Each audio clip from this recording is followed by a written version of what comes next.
Hey guys, this is Bring Back the Farm. This video is going to be about the next step, step number 2 on building your own pergola, or the way I build it.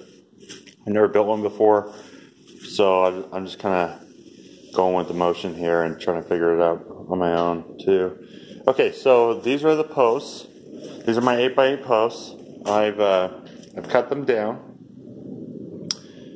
and I have notched them out.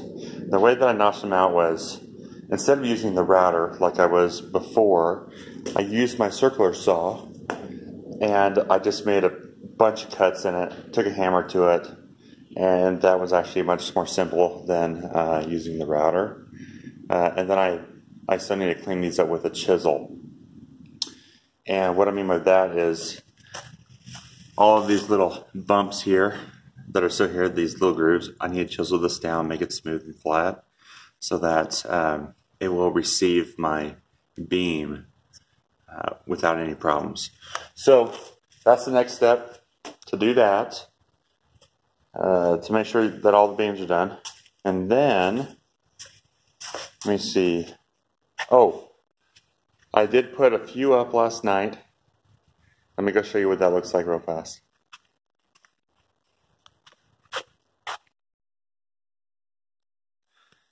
So there it is. The first side is standing. I brace it to the ground over here, those little black things. I'll show you what I bought for those. And then the beam was received, the 2 beams was received by the 2 posts. I'll show you that.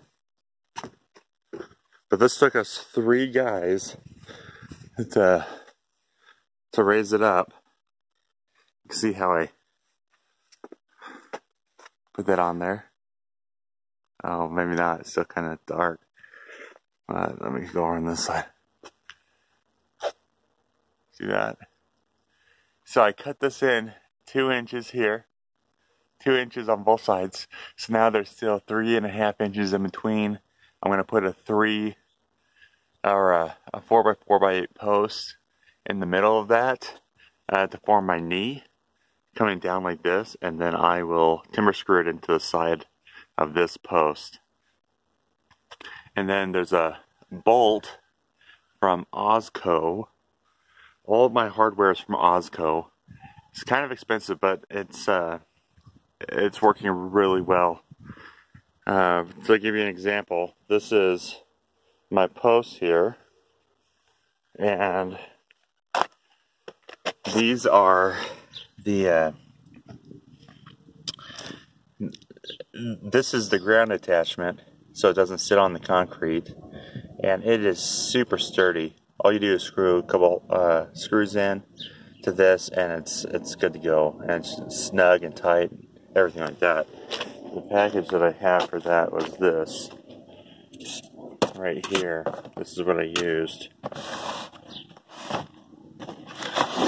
It's an 8x8 post base.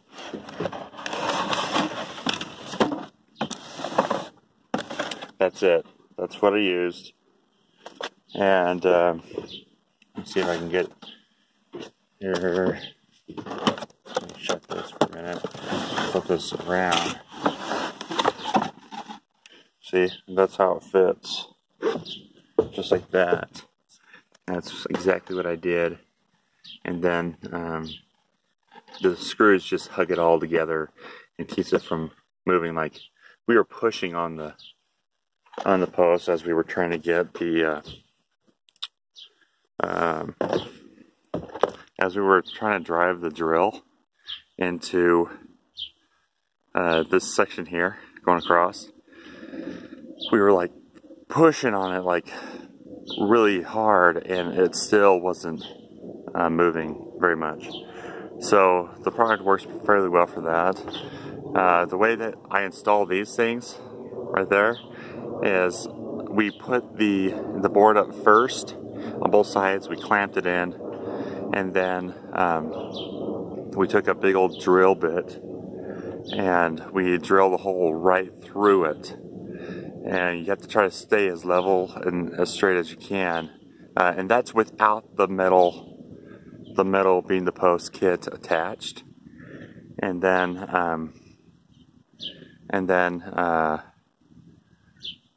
you just kind of hope that it fits. I don't know how I'll explain it. Let me come over here and I'll show you on this side over here. So like this one right here, oh yeah, you can see that better. So just imagine not having the beam to post metal on here. These two beams are clamped onto this post. The post is holding all the weight on its own.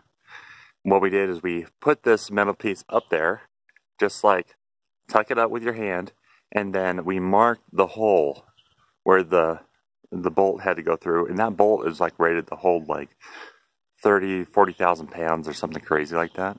And it's not holding weight, it's just keeping it snug together in this case.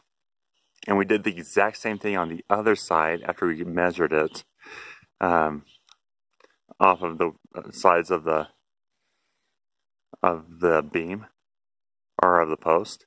So we had the exact same placement on the other side, and we marked that hole on the other side, and then we just drilled as straight as we could all the way through it.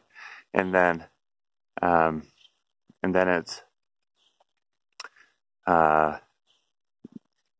we just came to the other side and we cleaned it up, and the hole was fairly close and it worked out fine for us. And then we could install this whole system later just by putting that up there as a unit, installing the bolt, and then we were able to screw in the bottom section of that.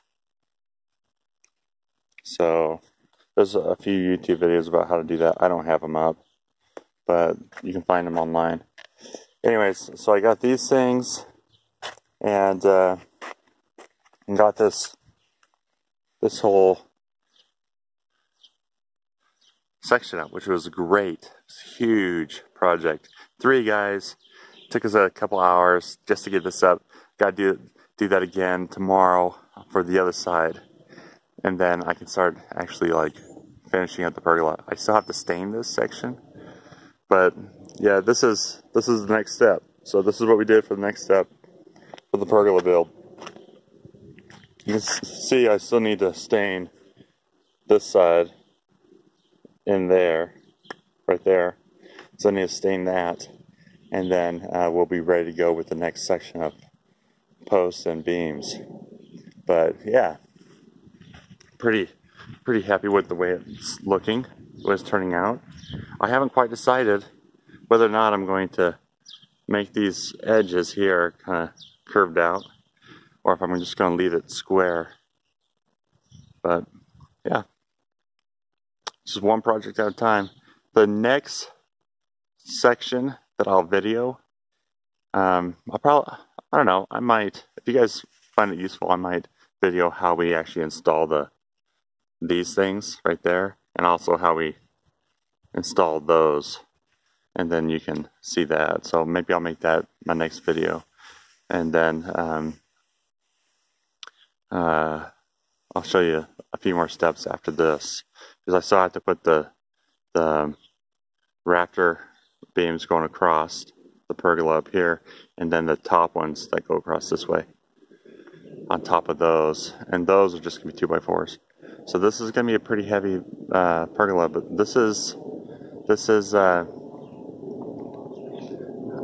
20 by 16 foot pergola that I'm building from scratch, and I just drew up some plans and ideas, and I'm just trying to make it happen. So this is Bring Back the Farm, and I'll see you on the next video. Thanks for watching.